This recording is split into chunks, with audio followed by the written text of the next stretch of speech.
well to my personal.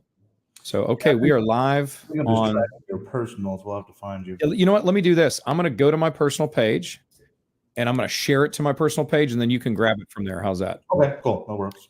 So I just pushed live. We're on Facebook, LinkedIn, YouTube. I'm going to go ahead and share all the things. All the things. Share now public. Boom. So if you're on my personal Facebook page, it should share. You should be able to see it. Okay, great. And so now I just hit the share button from here. That's it. That's it. And then I guess just share. We got one person watching us right now. So whoever you are, you're getting to see our behind the scenes green room before we get started. Baseball here while we try to figure this out, huh? Technology is our friend. Are you using ChatGPT at all? I utilize ChatGPT for a lot of things. Cool. Yes. I love that. I love that. I've been using it quite a bit too. Maybe we'll get into that here. So yeah, if you guys are checking us out here on Facebook, LinkedIn, YouTube, one of the platforms here live, we're about to do a recording of our podcast, Real Estate Greatness. Super pumped to have Jeremy Fay with us today. So I'm going to go ahead and do an official introduction and then we'll get right to it. Sound good? Sounds good. Awesome. Welcome back to the Real Estate Greatness Podcast. I'm your host, Scottie Campbell. And today I am really excited to introduce you to a newer friend of mine, but we're becoming fast friends. And I really enjoyed getting to know Jeremy recently. So we've got none other than Jeremy Fay jumping on with us. He is an expert in real estate negotiation, but also real estate investing. So today we're going to be talking about his story, learning more about what it took for him to get started and what it's taken for him to get on the path to greatness. Remember, you don't have to be great to start, but you do have to start in order to be great. So that's what today's all about. Welcome to the show, Jeremy. Hey, thank you. Quite the intro. Insert applause, I guess, right? So I don't have the I don't have the little buttons to push with the applause. We need a sound effect, right? I need the sound effects, right? Yeah, they're disabled on my little unit here because I haven't quite figured it out yet. You know, one step at a time. Like I said, you don't have to be great to start. You just have to start to be great. So next time we'll have that every day. So. Yes, sir. Yes, sir. Well, golf clap for you. Welcome to the show today. Jeremy, let's dive right in, brother. Tell me a little bit about your history as it comes to your real estate, not just like your career, but your involvement in real estate in general. So you pick where to start. We're excited to learn. Oh, wow. So got into real estate investing prior to becoming a real estate professional. The 2008-2009 big crash that occurred, I won't pretend to be this genius, but I did notice that there was something there. I saw an opportunity. Love that. And I jumped in, and as you know, with what little knowledge I had about real estate, I started buying up income producing properties. Multifamily was kind of really what I dove into at first. And specifically house hacking. I had a really, really great guy that pulled me aside whenever I was this young, dumb 20-something-year-old kid and kind of spoke into me and talked to me a bit about house hacking and multifamily investing. And although I didn't get around to it for a number of years, that kind of stuck with me. Mm-hmm. So during this collapse, thankfully I had that seed had been planted. So I dove in and did what I could. Although of course, I wish that I had known more about creative financing strategies. I probably would have been able to do more in the way of acquisition, but it's a start, right? You have to start to be great. Absolutely. There it is. Yeah. So yeah, from there, it just, I was always kind of like this low key passive investor doing long-term investing with rentals, and accidentally became a realtor years later. Whenever I was taking classes to become more knowledgeable and a more savvy investor, I was so ignorant about the classes that I was taking. I did not know that they were the classes for real estate licensing. Okay, so wait a second. You're like trying to grow your knowledge as an investor, and you end up in a class to get licensed as a realtor by accident. Pretty much. I just went to the local community college, and if it said real estate, I was like, okay, I'm going to take that class because I'm trying to get better at real estate, right? So at some point, you realized in your kind of adventure to invest, you realized that you were going towards all in on real estate as a wealth building tool. Is that a correct assessment? I didn't recognize it at first. My wife did. Okay. So kind of adding more context to this, I went and, I was one of those kids that really should not have gone to college when I was 20, and that was a good call. I joined the military instead because I would not have done well in college. Yeah. I was dumb. Maybe need a little bit more structure. Yeah, I needed more time to grow. I was not. There you go. Fair enough. Yeah. So I was one of those guys that in my 30s, I finished my college degree. And as soon as I was wrapping that up, my wife said, "Hey, don't go get a job." I'm like, well, that's backwards. That's what you're supposed to do, right? That's what the book tells us to do. Hey, go to school, get a job, work your 9 to 5, become a slave, right? And so she was really pushing me, though. She said, "Hey, don't go get a job. You're going to hate it. Instead, do what you love. You love real estate." And by that, she meant just, go and become a professional investor. And I'm coming off the heels of an actual structured formal education, and I'm recognizing the value in that, because everything that I had about real estate investing was because somebody talked to me, somebody planted that seed. I'm watching YouTube videos, I'm reading books, YouTube University, right? Yep. But I was self-taught in a lot of ways. So it was really my wife that recognized, hey, you're moving towards real estate full time before I did. And so I told her, hey, if I'm going to do real estate full time, if this is it, if I'm not supposed to go get a job, then let me at least take some actual formal classes in real estate, because I'm coming off the heels of that structured education and I'm recognizing the value in it. So yeah, I went over to the community college and I was like, sure, real estate, I'll take that class. And I was accidentally taking the licensing courses. That's fun. Well, to kind of peel that backwards a little bit, first of all, thank you for your service. How long did you serve? And did you get into real estate while you were in the military? I served 8 years in the Army, and no, I did not. I had a desire, but soldiers don't make a lot of money. Sure. And I wasn't very knowledgeable about the process. Thankfully, I had a guy, a platoon sergeant, who kind of sat me down and said, hey, let me, he put Rich Dad Poor Dad in my hand. He started talking to me about multifamily investing and really planted that seed. In a lot of ways was my first mentor in real estate and growing my financial literacy. And actually, I had the opportunity to reach out to him just a few years ago, which was many, many years since he first spoke into my life. Oh, wow. And, that's cool. It was really cool. I connected with him on Facebook and we had a phone conversation, and I just let him know. In fact, I met him and let him know, hey, dude, like, I never would have been into any of this had it not been for the words that you spoke to me, to this young, dumb, I think I was 20 years old at the time. Wow, man, that's awesome. So he was willing to plant some seeds, and then you were able to tell him, hey, you planted good seeds in good soil. Yeah, exactly. And I kind of just told him, look, what I try to do whenever I encounter people that, especially young men that have, maybe some potential like he saw in me, I try to speak into them and pay that forward in what way I possibly can, just in that same spirit. Wow. So, so many things to take away from this, just even so far. Number one, if you're listening to this and you're in that kind of age bracket of, let's say, 18 to 25, and you feel like you've got a tug or a pull towards something greater than yourself, well, that's probably an opportunity for you to jump in head first and find a mentor and find somebody who's willing to help you to that next level. Jeremy, what would you say to that particular person, regardless of age? You could be 75 and wanting to move on, something new. But what would you say to that person who's gone, I know that there's something inside of me driven towards utilizing real estate as a wealth building tool. I just need someone to grab a hold of to help me get there. What would you advise that person? Biggerpockets.com, number one. Okay. One of the greatest websites, one of the greatest podcasts that are out there whenever it comes to real estate investing in any form or fashion. There's people on there that get into, tax liens or developing themselves, long-term rentals, short-term rentals, whatever it may be. Bigger Pockets, somebody there has explored that. And what's great about that website, and the podcast is phenomenal. I probably spent way too much time on the podcast. Dude, there's so much YouTube podcast. They are a tremendous resource. I work with so many folks that have been inspired by and continue to be inspired by their work.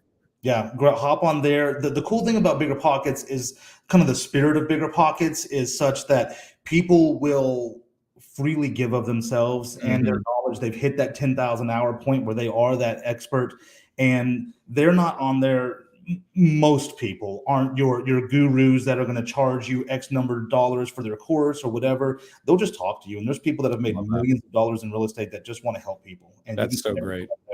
So essentially find somebody that's done it before you, and don't be afraid to ask questions. So in an effort to explore your beginnings, tell us about your first deal, your first real estate investment.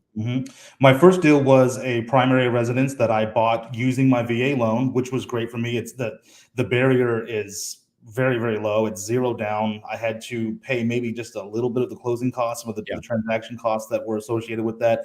It was a multifamily deal. It was a duplex. I house hacked it, lived in one side, rented out the other. Awesome. And it was cool for me because, I mean, I wasn't cash flowing at that point, but what I did was I was able to take, I was renting before, and I don't remember the exact number that I was renting at, but basically I cut that number in half. Okay. And so now, instead of, I don't know, pick a number, $1,000 a month, that was my housing expenses. Now it's $500 a month. Yes. And so now the key is, what are you going to do with that $500? Are you going to do stupid stuff with it? Are you going to start eating out more or whatever? My wife and I, we pretended like we were poor, because we kind of were at the time, to be honest. The ramen days. I was just talking to a buddy. $1 bought you 10 ramen noodle packets. I mean, you could eat for 5 days on that back in the day. You know what I'm saying? Right. And so we basically just, took that money, pretending like we didn't have it, and we squirreled it away, put it in a savings account, pretending like it wasn't there. And that set us up for our next deal. So, with that, we were just able to roll back our housing costs. It worked out. Guys, if you're out there listening and you are someone who served and you have the VA loan benefit, you got to use that thing. I mean, we talked to so many veterans who, you were a young soldier, Jeremy. You could probably speak to this. I mean, I talked to a lot of young guys, gals, families. They don't understand it. The education isn't really there. And so, you PCS, what, in an 8-year career, how many times did you PCS and move around the country? Well, mine was a little bit different because I was reserves for part of that. Okay. Like, on average, you probably would see at least 2 PCS moves inside. Right. So two to three locations, maybe in an average Army career, let's call it. That should be 2 to 3 homes. In your in a 20-year period, you're going to have many more moves than 2 or 3. Yes. So we work with a lot of veterans who use this house hacking idea very, very well. And all you need is a strategy. So if you've got a VA loan benefit, be sure you're using that VA loan benefit. So that was the first deal, the duplex. I love it. You guys saved money instead of, living bigger, which this is a mistake a lot of people make. They live bigger because now they have more income. And, it's a big principle that I've learned. You don't want to take that money and move it into your lifestyle category. You want to take that money, you want to keep it in the cash flow of the real estate category, put that in a money market, let it grow. So then you can parlay that in your next property, right? Right. Yeah. So is that what you guys started to do? Say it again. Is that what you guys started to do after that? We did. My second deal was actually another duplex. It was a VA foreclosure. So it was previously a VA loan. It was a VA vendee, which means I think I brought 5% down on that deal. Yep. And I acquired that. I think I remember what I picked that up. I think it was 126,000 or something like that. I mean, I stole it. I would not have got a better deal unless I came in there with like a black hoodie and a gun, No, they're fantastic deals. I mean, that's a few years ago, obviously, but my wife and I bought our first house in Killeen, VA foreclosure, $132,000. It was a fantastic investment. Yeah, no, those, and you'll find those. You just have to be patient and be poised. And by that, I mean, we used that $500 a month or whatever that value was. I forget whatever the half of our housing costs were at that time. And we just stacked it. We stacked it. And any other time I would not have been able to afford that 5% down, even at 126,000, because again, I came from nothing essentially. Yeah. But we were trying to build something. It cost maybe like, I think $6,000 to make that property ready. And then we opened up both sides. And now suddenly I'm cash flowing. Yeah. Because now I have 3 units that are making me money instead of just cutting my expenses in half. Now I'm like, oh, wow, like we're actually, in the positive here. We're in the black. So that for me that deal was kind of the moment where I said, okay, I'm an investor. Because living in the house and I'm just renting out the other side. I was an investor, but I didn't feel like it. Right. The house hacking thing, it's funny. I have a lot of people that tell me that. They're like, well, I followed this house hacking ideology, which is great. Mhm. But until you have maybe 2, 3, 4, 5 doors, that's when you start to feel like I'm actually an investor and I can label myself as such. And okay, so from there, you ended up, we've heard your college story. You ended up getting licensed as a realtor. Let's fast forward a little bit. What does it look like now for you today? So today, and if you ask me how many houses I own, I would have to really start thinking and numbering and labeling them. And I've got them spread across 3 different entities. And so I've got quite a few. And not that I'm this huge deal, not that I put myself on a pedestal, not at all. But I've made a lot of progress. Well, brother, let me just tell you here on this podcast, we want you to take your humble hat off a little bit. Because honestly, and truthfully, I want people to be inspired. Okay. And I don't think you're bragging at all to tell us I have succeeded because you've become a subject matter expert in this area. So what I'm hearing is because you've been patient and poised, your words, you have now put yourself in a position where you own more property than you can mentally remember at a moment's notice. That's pretty freaking cool.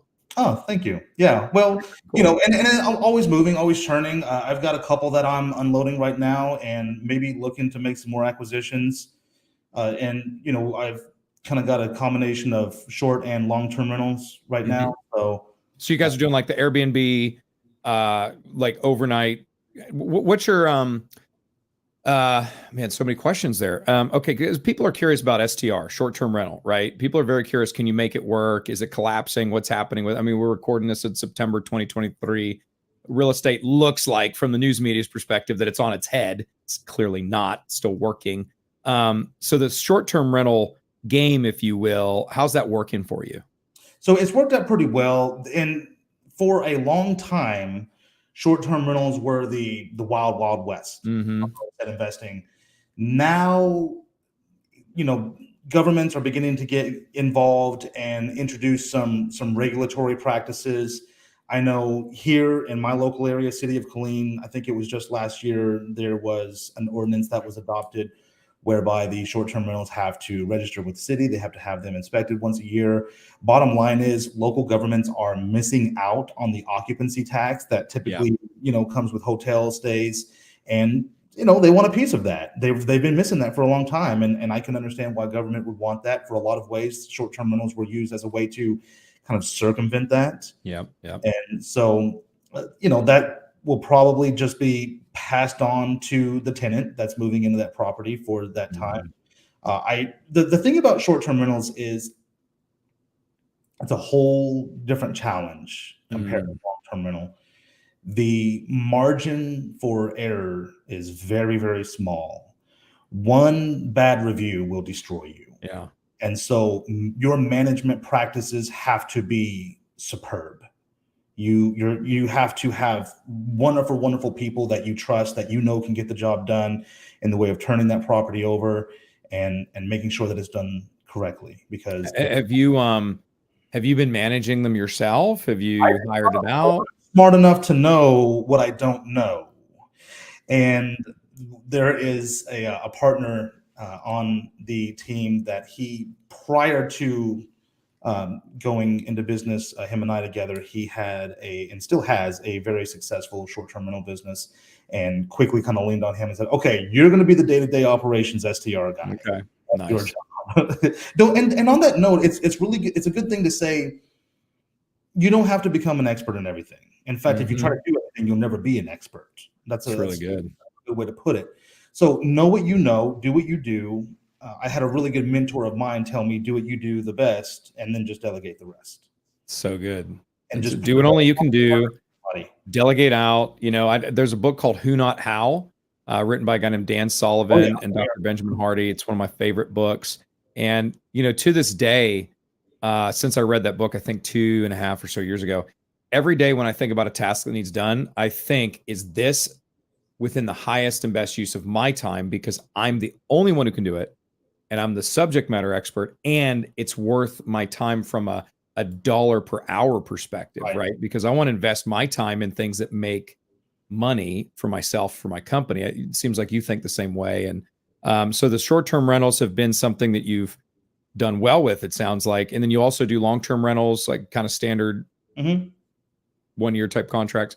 Have you dabbled in like the midterm kind of stuff, 3 to 6 month, or traveling nurses, what have you not? So with the STRs, yes, they sometimes we may have an insurance contract or somebody come in like a traveling nurse that has a what would be a long-term stay for them Yeah. traveling away from Yeah. home, and those can be quite lucrative, just especially if they're insurance payments. Sadly, sometimes things happen. Yes. We have had a number of people who lost their home because of accident, fire, flood, whatever it may be, some kind of natural disaster or something similar. And, whenever you have a contract with an insurance company, that tends to be quite lucrative. So yeah, there's been a couple of those short-term rentals that we've taken advantage of those types of situations.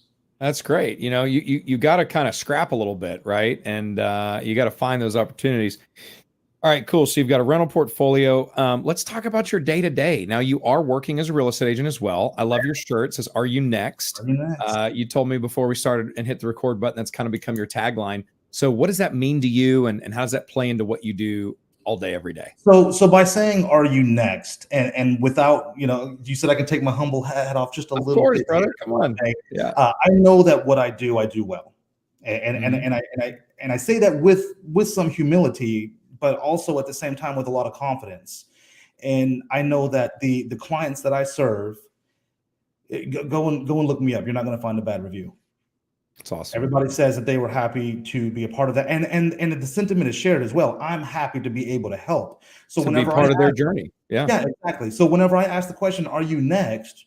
Are you the next one to help with that journey? Are you the next one to work with me on this? Because and I don't want to sound like overly pretentious here, but you're going to do well as my client and being served by me. So I ask you, are you next? I love that. I love that. So that's one of the things you and I talked about when we first connected was your desire to inspire other investors, and you've actually put a bit of a network together to do that. Yeah. Tell me what that journey's been like, and Oh, yeah, that's a whole story right there.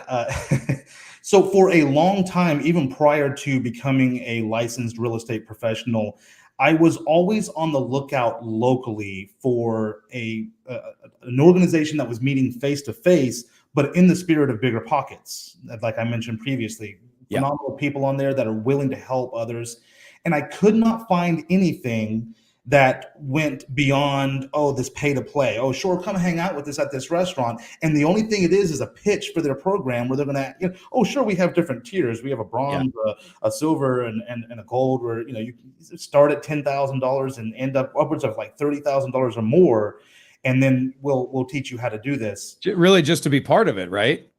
It for me, it was, I'm not going to say it's a scam. I'm not going to say it's a gimmick. I will say this though, as somebody who was fortunate enough to meet people that spoke into my life and put me on a path where I began to just seek out knowledge and read and go to YouTube University. I knew that there was a low cost or near free way to learn these things. And the fact that somebody was charging such a huge amount of money, and I don't know how much we're allowed to say here, it pissed me off. Is the No, bottom. dude, absolutely. You be you, and I can appreciate that. It has really wowed me. My wife and I were just talking about this morning.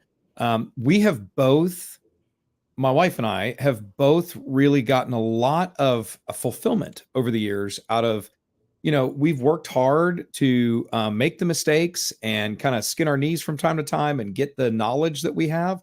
Um, and so it's been an honor and a privilege to share that with folks who are willing to listen and folks who want that mentorship.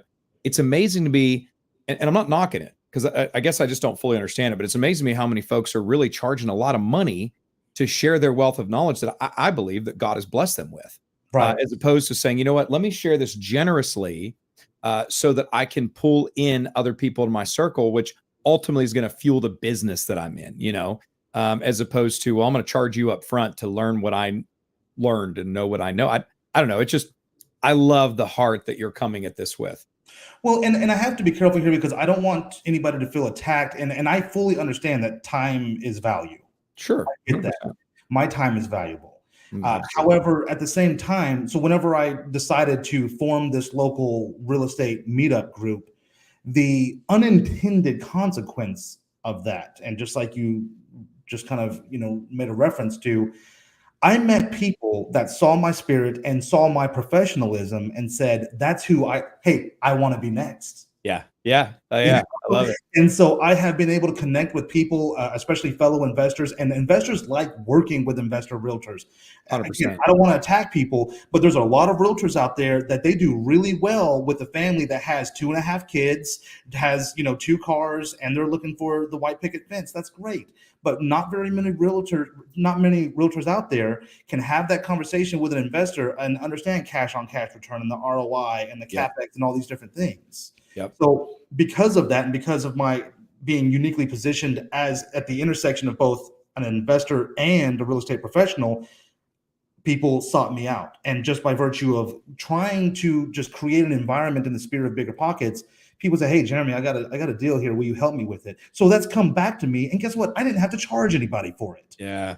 Man, that's awesome. I mean, you're truly leading with a generous, abundance fueled mentality, and a lot of people don't know what that looks like until it's modeled for them. You go back to your kind of the beginning of your story where somebody invested in you probably before you were even ready to take any action on that investment.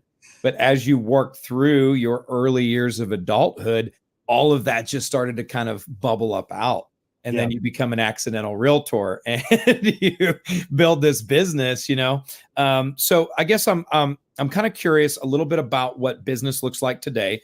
I wanted to give you a quick few questions here to kind of answer. Are you working with a team of agents or a team surrounding you? And we'll call this for your real estate transaction business or your investment business. What does that look like? So I am an individual agent. I'm actually an associate broker, and Okay, very cool. by team, I don't have I'm not a member of a real estate team. Yeah, Now, that can look very different in real estate community. So I just wanted to kind of identify that because I think we all need a quote unquote team to get things done. We talked about who, not how. right, But yeah, a lot of agents are either on a team or a team leader or something like that, where it's kind of a team of realtors. So you're running your own real estate business. right. Yeah, and but that's not to say that I'm a lone maverick. I Mhm. do have somebody that I have brought on to help me with my business. I give her X% of my business. She is my transaction coordinator. She's my assistant. She does so much for me that I wouldn't be able to do so many of the things that I do if she were not here taking that off of my plate. Yeah. I have a wonderful broker that I can go to, and that is a mentor of mine that I ask questions of. So I have a team of people around me that I draw on all of the time for their support, for their knowledge, and their expertise. But I'm an individual agent though. Okay. So within that, you've got somebody supporting you in the transactions. And then when it comes to, you mentioned you've got some entities that own your properties. How does all that work? Oh gosh, well it's varied. So one of my entities that I own, that's just me and my wife. We, Okay. she owns half and I own the other half. So Mhm.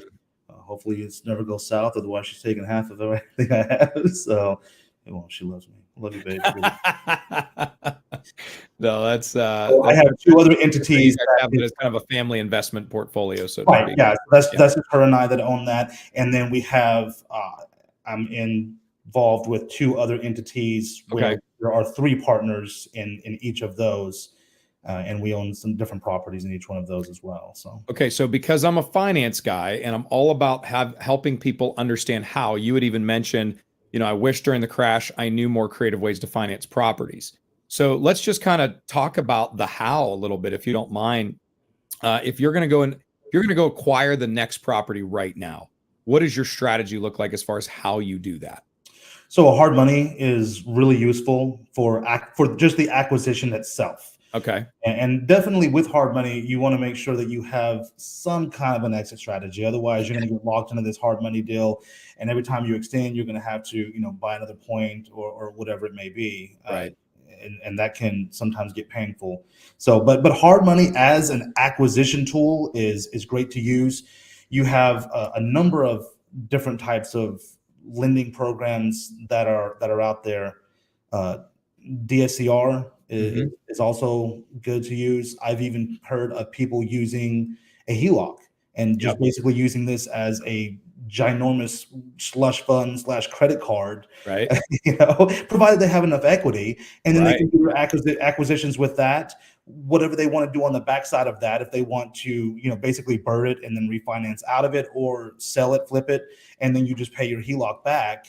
And then what are you going to do with the rest of that capital? Well, that's play money. That's for your next deal, minus, and that's what makes it great, is because now you're leaning less and less on that those credit resources that you have available, Right. and more on cash that you've acquired as the capital from the deal.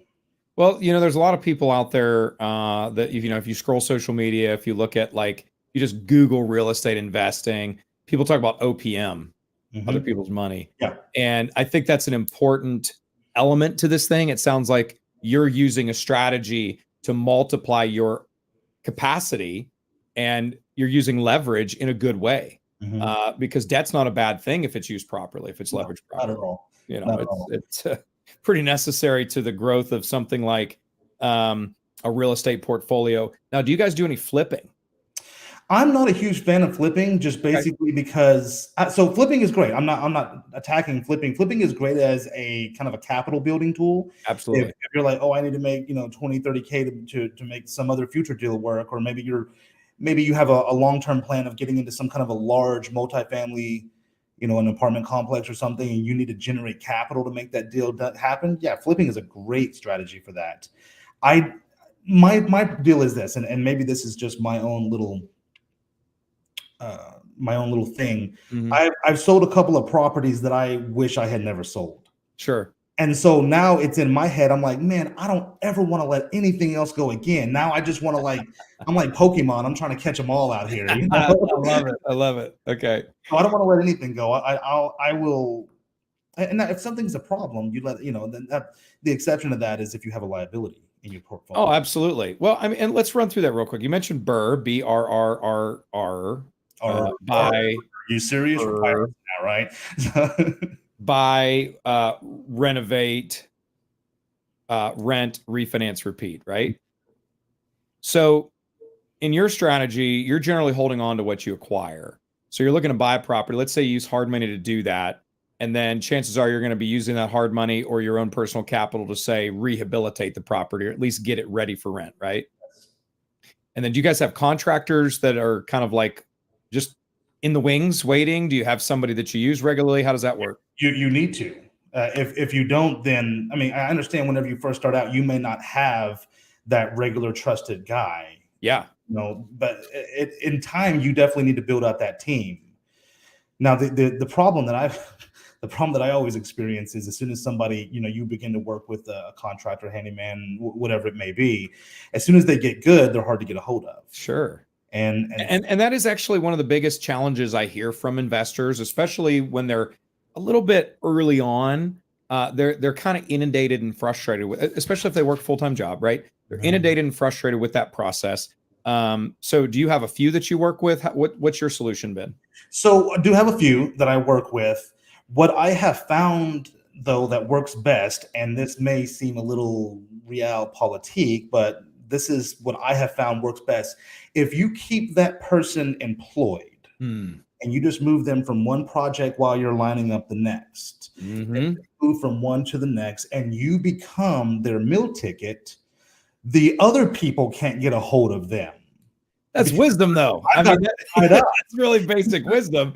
You got to keep them busy, and then they stay in your corner, man. That's exactly how it goes. Yeah, and so like I said, it's kind of realpolitik. It's kind of maybe it's not a very nice way to look at it, but the people that normally were calling them before, they give up on them, and so now whenever they need something, they just come back to me and they're waiting on me. Hey, when are we getting the next deal, man? Yeah. No, that's great. Sounds like it's been a workable scenario. So then once you get the property ready, you get a renter in there. And then you're using something like maybe a DSCR loan, which, for those who don't know what that is, it just stands for debt service coverage ratio. It's a fancy way of saying using the lease or the market rent on a property to prove income, right? Yeah. So therefore your personal income doesn't have to be involved in the financing of that property. And as you're financing in LLCs and whatnot, then you get to a point where you don't even have to use your personal credit for that, right? I was about to dive into that. A lot of times with DSCR loans, you don't even your own credit worthiness isn't even considered. They look at the deal. Yeah, The look at deal, the deal. and different lenders have different standards, but a lot of times it needs to be at least a 1-to-1 ratio. Okay? Yep. Does the gross income cover your debt service? And Yeah. if the answer is yes, then go. It's a fantastic way to build wealth. It's a fantastic way to own real estate. And then the HELOC model that you mentioned, I've seen a lot of people do that. Many folks that want to get into real estate investing, if you already own a primary home and you've owned it since, say, 2019 or early 2020, your home has so much equity. Mhm. Why not put it to use using a home equity line of credit so that you can acquire more properties? It's a longer conversation, but I just wanted to kind of start to close out today with a couple of quick questions for you. And then I'd love for you to just do a quick shameless plug for your services in the area that you serve. But how do you keep all this straight, man? Do you live your life by calendar? Do you use a CRM? Is there any technology? Like what's the code there? So number one, yes, do live your life by your calendar. That's extremely important. I think you booked me with my Calendly link. I did. Yep. We both use Calendly. We both, I loved that about you. You have to live and die by your calendar. Time blocking, I would say, is extremely important. And if you don't know where your time is, see, I hear this all the time. I don't have time for that. Yeah, you do. Yeah, you do. You're just spending it in other areas. So if you don't know where your time's going, do a time awareness log. For 7 days, 30 days would probably be the best. And then go back and look at this and see, where is my time going? And then from there, you're like, oh man, I really am spending a lot of time. A time awareness log. I've actually, I don't think I've ever heard it put that way before. I love that. So essentially just tracking what you do all day, every day for say 7 days. Yeah. And then you're going to review that at the end of that 7-day or 30-day period. I say 30 days because that's a long time, but you're going to get really good data, because what you're also going to do is you're going to, in a short period, you're going to kind of say, oh, I'm doing my time awareness log, so let me not scroll on TikTok for 2 hours tonight. I got you. So you can kind of almost trick it. I mean, I don't know if you can see that. That's my iPhone screen time. Okay. So 10 hours, 9 minutes was my daily average for the last week. Now, I use my phone for business. But one of the things that I love about the iPhone screen time is it'll actually break down the categories of apps that you've been in. The apps that you're spending time on. And let's not lie to ourselves. Unless you're actually in the social media apps so you can develop more business, get out of those apps and start making phone calls, So what are some of the things that you do time block? Time awareness is important. How do you kind of structure that out in your day? So let me go ahead, and I've got on my other monitor here, I have some things that I have. So every day I have a period of time that I reach out to I think I have 3 people that I reach out to every day that are in my sphere, and I just call and say, hey, how are things? And that's another thing. If you're a real estate professional and you're listening to this, ditch the advice that says you should call somebody and ask them if they're are you looking to buy or sell anytime soon? That's terrible. That's terrible. I would say if you want to be a transaction-based agent, go ahead. Yeah. Sure, do that. Yeah. But if you want to be an agent that has a business based on relationships, just call people and say 3 words. How are you? And then shut up, right? And then shut up. Shut up. So yeah, I have a period of time here that I have dedicated to that every single day. Twice a week, I have an hour block for strategic planning. This is where and actually have this linked in my calendar to a Google spreadsheet doc where I have a bunch of other things. I'm looking at all of my systems, honestly, and that's a period of time that it's unstructured. It's structured, unstructured time. It's weird. I go in there and I will look at my systems and I'll daydream about how to make this better. Okay. What can I do? How can I make this better? How can I intensify this? So you're in a way restricting your creative dream time to a strategy session. Yep. Awesome. Yeah, exactly. Now, baked into that, I've got like integrations with ChatGPT and Zapier and all kinds of different things. That's all part of strategic planning. I've got time set aside for transaction management. So these are the things, just a few examples of things that as I'm looking at my calendar here, that I see that are just kind of part of my daily tasks. Yeah. I've got some so I also kind of have some personal development time as well on here. That happens a couple times a week as well. And that's a good point. You always need to be working to develop self. So Yeah, I mean it's a big part of keeping yourself in the right frame of mind, and making sure that you're healthy. Especially when you're in a real estate based entrepreneurial type career. There's often not somebody there making sure that you're okay, and you've Yeah, got to give time to it's that. up to you. Yeah. And that's the great and terrible part of this. And I kind of make a joke sometimes. I say, it would be a lot easier if I went and worked for the man. Mm-hmm. But the problem with that is, you know, I have to go and ask them, how much am I allowed to make today? I don't think you're wired for that anymore, brother. No, I couldn't do it. No, and hey, there's probably somebody listening to this right now who's like, I do work for the man and I'm sick and tired of it. And I would encourage you, Jeremy, there's so many nuggets in these few minutes we spent together here with Jeremy, but pick one thing that he said and implement it right now this week. I think that, what did you call it? Time audit? No, you called it Time awareness law. Time awareness. I think it's probably the first and probably most profitable thing that anybody could do looking to get into what you do is be aware of where your time is being invested. Because your time is never being spent, in my opinion. It's always being invested. If you're watching a movie or playing a video game, you're choosing to invest your time into that thing. But what's the return? Right. Last night, my wife and I sat down and watched a movie at about 8:45, and it was just such a great time for the two of us together. And I felt I invested in my marriage. I invested in myself. I came away from that better, and we loved the movie. But there's other times when you're just wasting time, and you could be on YouTube or on Bigger Pockets or on some other resource learning something. Yeah. It's funny that you say that every Friday, and again, it's time blocked. Mm-hmm. Every Friday is our family movie night. That's awesome. And it's there. And somebody the other day asked me, they wanted to meet with me at a certain hour that was going to put me home after my time blocking that I have for that. And I was like, can't do it. No, can't do it. Yeah, because there's power in no, right? There's power in saying, I am only available when I'm available. And if this relationship is, again, it's transactional versus relational, right? Real estate is happening 24 hours a day, 7 days a week in some way, shape, or form. There's somebody at 3 a.m. searching for the perfect house. We get all of that. Most of what you and I do in real estate is probably happening evenings, weekends, but we still have to protect those really, like today, I'm actually wrapping up my day early so I can take my wife out on a date because I've got a very, very packed weekend and a lot of plans, and we decided we're going to put that in the calendar. That's what we're going to do. But I'm going to be intentional with that, and I also have some team members built up to help make sure that the ball's not getting dropped. And I'm sure you've got the same. It's funny that you mentioned being intentional. That's a really big push that I have been making, not only within myself, but with the agents and people that I coach and mentor. That it's this law of intentionality, right? That if you set a goal or you set something out there for yourself, it's not just going to appear. You have to be deliberate. You have to be intentional in how you go about that and engage in the processes required to make that happen. I kind of got into a little rah-rah the other day with somebody. I told him that he was wrong to be goal-focused, goal-oriented. And he was like, well, my dad told me to be goal-oriented, and I, in a really nice way, said, I'm sure your dad's a great guy, but he's wrong.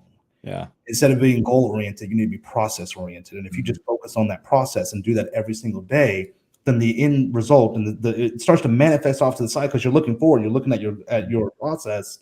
The goal just starts to show up, and it can't help. It just happens all of a sudden. Symptomatic of doing the thing that you need to do every single day.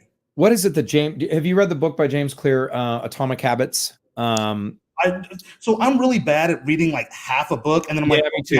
I've used Audible to help fix this, but I'm in like 3 books at a time. Anyway, so I read half of that. I did get through that one twice actually, but it took me a long time. Anyway, I read it in 2020 during all the craziness of the pandemic because I was like, life has changed. I need better habits. Well, here's a book about that. Anyway, one of the things that he says is your habits. I think he says they rise or elevate to your systems or something like that. But essentially what he's saying is that everything in life becomes systematized. For example, when you wake up in the morning, there are things that you do on autopilot that are systematized. And if you wish to change that, you have to be intentional. Yeah. It's like training a kid to brush their teeth, right? Like it just happens eventually. And so one of the things that I've implemented in my life is, I love that you mentioned intentionality. I have this sign that used to be behind me on the wall until we painted it. It says live with intention. Mm-hmm. And I always want to remind myself to live with intentionality first. It's not about the goal, it's Yes. about the journey. Right. And so the systems that you put in place are going to determine the habits that then do, of course, reflect in your goals. If 100%. you want something in 3 years, you better start planning for it today Right and now. build a system around it, right? And do it, and then just reverse plan it, and then break it Yep. down. Okay, what Yep. do I need to do monthly, weekly, daily, and even hourly? Hence the time blocking. Yep. Do you, to, do you think your military career helped you with this? oh yeah, absolutely.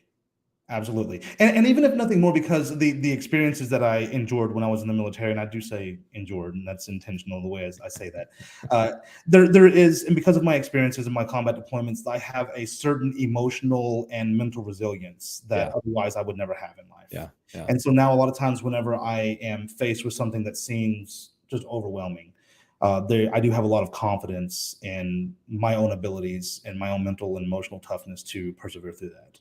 So let me close out with this, with what you just said, which I think is really key to success in anything real estate related. What would you advise somebody who maybe doesn't have that mental toughness innately, doesn't necessarily have that ability to affect their own mindset? What would you advise that person who needs to get a little tougher, who needs to get a little bit more consistent, and ultimately, I hate to say it this way, but needs to just kind of shut up and get over it and get better in that area? I don't know if you can train grit. Okay. Mm, So I don't know if you can tell somebody, hey, suck it up, buttercup. But I do know this. I do know that you can train confidence, and that's good. confidence Okay. will inspire that. Yeah. So I would say, so confidence stems from competence.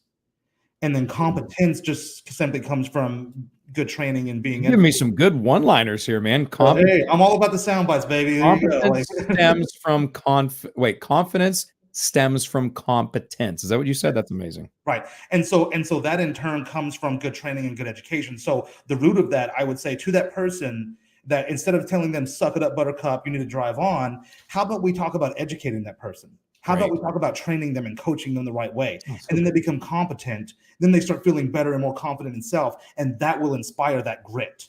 That's a killer solution, man. Because you can't just say that to somebody. Man, you answered that question so well. You like quite literally cannot just say to someone, suck it up, buttercup, it's going to be better tomorrow.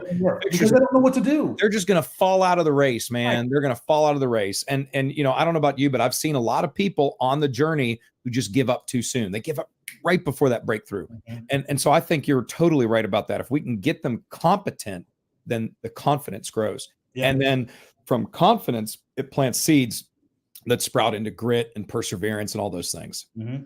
Absolutely. And that's so good. So if somebody wants to connect with you, I don't want to put you out there too much, but it sounds like you're somebody who's willing to connect with others and help them on their journey. If somebody's looking for that, they've been inspired by this, how would they reach you? What's the best way to get so if you just, I can sit here and tell you, give you my phone number, my website, but if you just Google my name, you're going to find me, Jeremy Fay, F-A-Y. I'm all over the front page of Google. There's a million ways to connect with me. You can find my number, my email, my website. That's going to be the easiest way. Awesome. Just Google my name, Jeremy Fay. So folks, if you're looking to partner with Jeremy in some way, shape, or form, hear more from him, Google Jeremy Fay. And brother, I have really enjoyed our time today. Thank you so much for making the opportunity. It was a good chat. Yeah, dude. I think that what you've done, and more importantly, what you're doing, is truly inspiring others into a level of abundance. And it sounds like you're really laying a good foundation for your family too. So thank you. Congratulations on all your success. I try. So awesome. I appreciate the time. Thanks so much. Absolutely. Well, thank you so much for listening today or watching, however you've consumed the content. Hey, if this podcast has done something for you or inspired you, I would ask you to please share it with 2 or 3 people who you think might also find some inspiration. Remember, you don't have to be great to start, but you do have to start to be great. So just get out there, get started. We'll see you on the next episode. Awesome, man. Thank you so much. Yeah, thank you. That was good.